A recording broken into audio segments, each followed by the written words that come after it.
Hola, en este vídeo vamos a ver desde la diapositiva 15 a la 20 del tema 6. En la diapositiva 15 se habían planteado dos ejercicios, que realmente era el desarrollo de una misma función, pero con dos variaciones. En el primer ejercicio se nos pedía el desarrollo de una función capaz de recibir un único parámetro, un vector de enteros de 100 elementos, y que fuera capaz de poner a cero todos sus elementos. El segundo ejercicio pedía una variación de esa función capaz de recibir un segundo parámetro que fuera un entero y que indicara cuántos elementos vamos a poner a cero. La primera de las soluciones puede ser similar a esta. Es una función muy sencillita, con un único parámetro, como vemos un parámetro de tipo vector de enteros, y que lo único que tiene que hacer es recorrer el vector poniendo a cero los elementos. En este caso, esta función asume que el vector es de 100 elementos, de ahí que el recorrido sea siempre fijo para rango elementos, siendo rango una constante simbólica de valor 100. La segunda de las funciones es mucho más versátil que la primera, ya que nos permite inicializar a cero un vector, pero siendo el número de elementos a poner a cero determinado por el segundo de los parámetros de la función. En este caso, la solución, el cuerpo de la función es la misma, con la excepción del límite hasta el cual llega el bucle. Es decir, en este caso, el for lo hace para tantos elementos como se indique en el segundo de los parámetros, con lo cual conseguimos precisamente la parametrización del número de elementos a inicializar a cero. Muy bien, vamos a ver ahora un ejemplo mucho más completo en el cual se van a desarrollar varias funciones para poder cumplir con el cometido pedido. Concretamente se pide el desarrollo de un programa que pregunte las notas de una asignatura al usuario y diga cuántos alumnos tienen una nota por encima de la media del total de notas de la asignatura. Este ejemplo es muy similar a un ejercicio que hemos visto antes, pero en este caso vamos a pedir una primera versión en la que se utilice un vector estático para las notas. Al utilizar un vector estático tenemos que indicar cuál es el número máximo de alumnos que puede haber. En el enunciado ya se nos dice que este número puede ser un máximo de 500. Bien, para poder modularizar el ejercicio y poder resolverlo de manera más eficiente, vamos a crear todas estas funciones que vemos aquí. Tendremos una función media vector que recibe un vector y su tamaño y nos devuelve el valor medio de los elementos del vector. Otra función por encima que recibe un vector, su tamaño y un umbral y nos dice cuántos elementos del vector v están por encima del umbral, devolviendo dicho valor. Una tercera función leerVector que recibirá un vector y su tamaño y pedirá al usuario por teclado el contenido de cada uno de los elementos del vector. Y por último, una función principal que nos permitirá secuenciar las diferentes llamadas a estas funciones y otras instrucciones para poder conseguir el propósito del enunciado.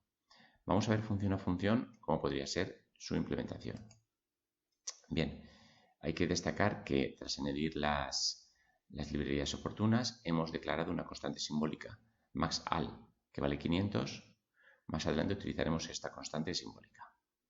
En lo referente a la función floatMediaVector, es una función que hemos visto con anterioridad.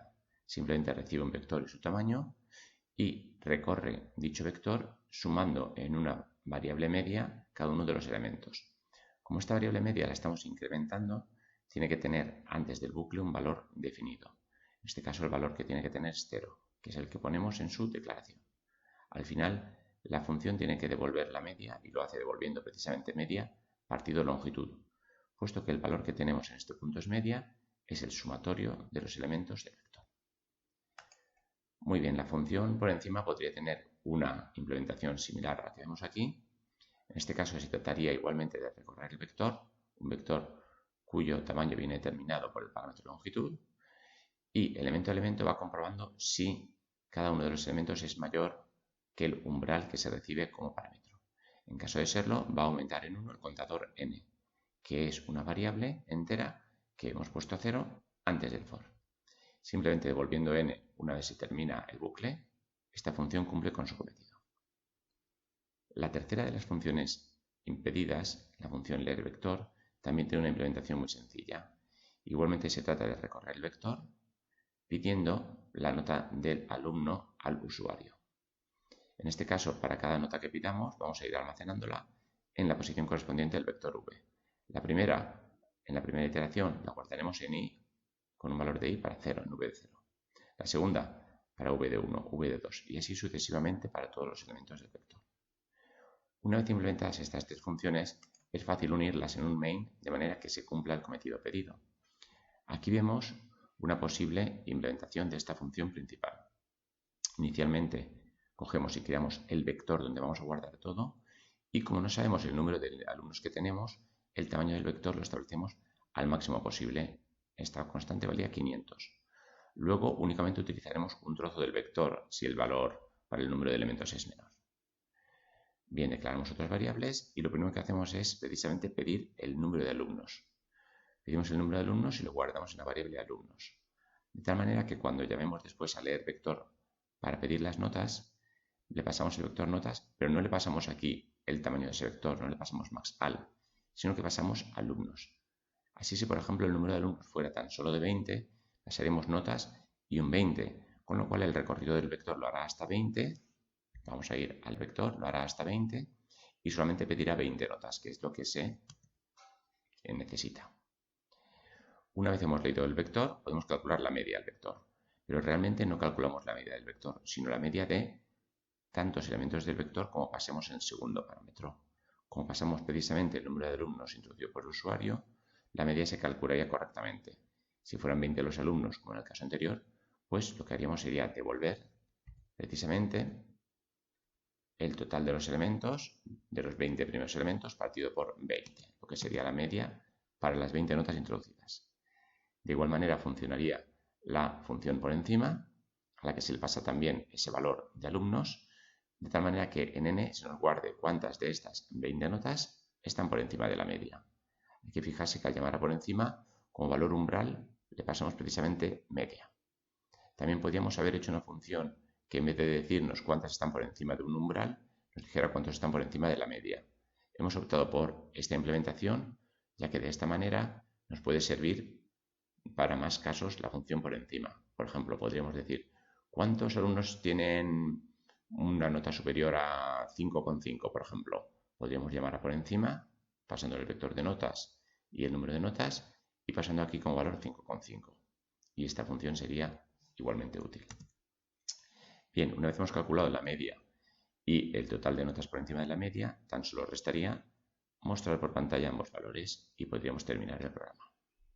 Muy bien, partiendo de este ejemplo, vamos a plantear el siguiente ejercicio que cuestiona diferentes preguntas. Vamos a ver, suponiendo el ejemplo anterior y suponiendo que lo vamos a modificar para que se utilice un vector dinámico en lugar de estático. La primera pregunta que tenéis que pensar en resolver es ¿cuál sería el programa que haría un mejor uso de la memoria? ¿El que utiliza el vector estático, que es el que hemos visto, o el que utiliza un vector dinámico? ¿Y por qué?